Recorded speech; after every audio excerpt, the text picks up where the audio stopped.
Pada kesempatan kali ini, kita akan belajar pada tema 7, peristiwa dalam kehidupan, subtema 2, peristiwa kebangsaan seputar proklamasi kemerdekaan, dan kita sampai pada pembelajaran ke-6. Sahabat cerdas, sebelum kita mulai pembelajaran kita, jangan lupa untuk berdoa terlebih dahulu. Setelah melalui berbagai peristiwa perlawanan, baik fisik maupun diplomasi, tibalah waktunya pengakuan kedaulatan Indonesia. Apa saja peristiwa yang mengiringinya? Ayo kita cari tahu bersama.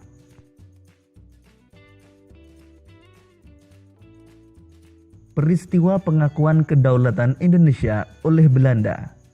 Sahabat cerdas, tindak lanjut perjanjian Roem-Royen adalah diselenggarakannya konferensi meja bundar atau yang disingkat dengan KMB. KMB dilaksanakan di Den Haag, Belanda pada tanggal 23 Agustus sampai 2 November tahun 1949. Delegasi Belanda dipimpin oleh Van Maarschaven. Delegasi BFO atau Badan Musyawarah Negara-Negara Federal dipimpin oleh Sultan Hamid II.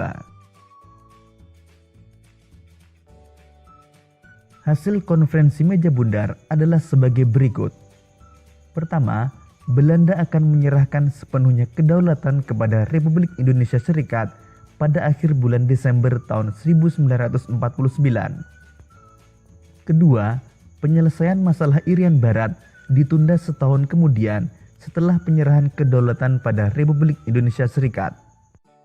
Ketiga, Republik Indonesia Serikat dan Belanda membentuk uni yang dipimpin oleh Ratu Belanda berdasarkan kerjasama sukarela dan sederajat. Keempat, Republik Indonesia Serikat harus membayar utang kepada Belanda sejak tahun 1942. Kelima, pembubaran KNIL dan memasukkan anggota KNIL ke APRIS. Keenam, kapal-kapal perang Belanda ditarik kembali dari Indonesia. Ketujuh, Konstitusi Republik Indonesia Serikat dipermaklumkan kepada Kerajaan Belanda.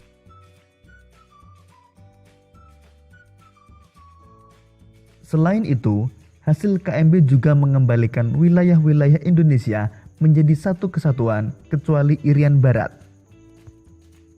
Sesuai hasil kesepakatan dalam KMB, pada tanggal 27 Desember tahun 1949 diadakan upacara pengakuan kedaulatan dari pemerintah Belanda kepada Republik Indonesia Serikat. Namun sebelumnya, pada tanggal 17 Desember tahun 1949 diadakan pelantikan Presiden Republik Indonesia Serikat, yaitu Insinyur Soekarno. Pada tanggal 20 Desember tahun 1949, Dr. Andes Muhammad Hatta dilantik sebagai Perdana Menteri Republik Indonesia Serikat. Sahabat cerdas, pengakuan kedaulatan Indonesia dilaksanakan di Belanda dan di Indonesia. Wakil Indonesia yang menandatangani pengakuan kedaulatan di negeri Belanda adalah Dr. Andes Muhammad Hatta, dan wakil dari Belanda adalah Ratu Juliana. Sedangkan proses penandatanganan di Indonesia, pihak Belanda diwakili oleh Loving dan wakil Indonesia adalah Sultan Hamengkubuwono ke-9.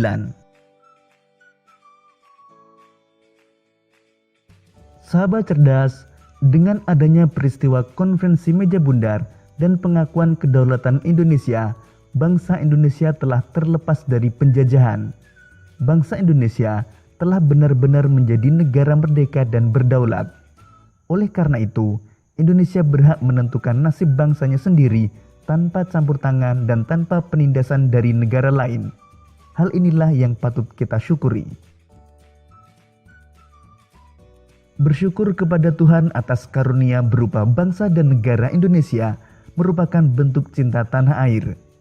Rasa syukur harus terus kita wujudkan dalam bentuk yang nyata oleh siapapun, kapanpun, dan dimanapun kita berada.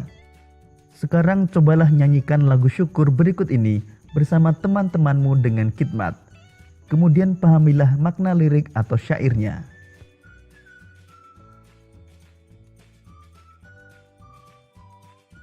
Pada lagu syukur terdapat nilai yang sesuai dengan jiwa dan sikap pahlawan.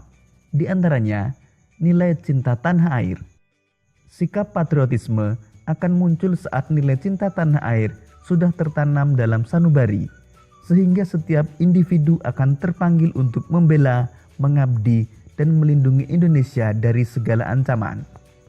Kemudian nilai rela berkorban, artinya bersedia dengan ikhlas memberikan waktu, tenaga pikiran, hingga harta untuk kepentingan bangsa dan negara. Sahabat cerdas, sebagai generasi sekarang, yang harus kita lakukan untuk mewujudkan rasa syukur sebagai bentuk cinta tanah air antara lain: belajar dengan sungguh-sungguh, menjaga persatuan dan kesatuan, taat terhadap peraturan atau perundangan yang berlaku, menjaga dan memelihara fasilitas umum, dan tidak melakukan perbuatan yang merugikan diri sendiri maupun merugikan orang lain.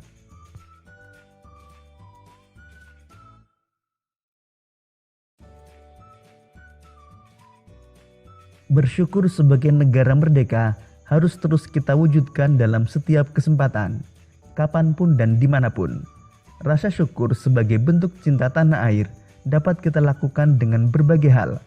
Salah satunya dengan menjaga persatuan dan kesatuan dalam keberagaman bangsa.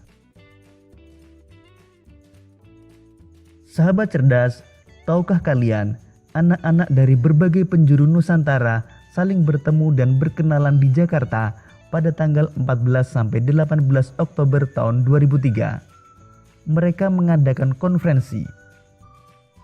Konferensi adalah rapat untuk bertukar pendapat mengenai suatu masalah yang dihadapi bersama. Semua anak menyadari bahwa mereka berbeda, tetapi mereka mempunyai tekad yang sama, yaitu perbedaan bukanlah alasan untuk bertengkar antara satu dan yang lainnya. Bahkan mereka berhasil menyusun sebuah kesepakatan tentang cara menyikapi keragaman bangsa. Kesepakatan tersebut mereka beri judul "Berteman dalam Keragaman". Yang pertama, untuk menyikapi keragaman agama dapat dilakukan dengan berbagai cara, antara lain memperkukuh iman dengan menjalankan ibadah yang dianut dengan sebaik-baiknya, tetap percaya pada agama yang dianut sepenuhnya dengan tetap bertoleransi pada agama lain agar persatuan antar umat beragama tetap terjaga. Tidak mempermasalahkan agama yang dianut teman-teman, tidak bertengkar hanya karena agama, dan memberikan kesempatan teman-teman untuk melakukan ibadah. Kemudian untuk menyikapi keragaman budaya dapat dilakukan dengan berbagai cara. Misalnya, belajar dan bermain dengan teman dan sahabat pena dari macam-macam daerah. Berlatih menari macam-macam tarian seperti kecak, gending Sriwijaya, tari baris, dan serimpi. Meminjam buku dari perpustakaan tentang macam-macam budaya. Membaca cerita-cerita daerah dan bermain dengan teman-teman, serta mengajak teman untuk menyapa dan bermain dengan teman baru.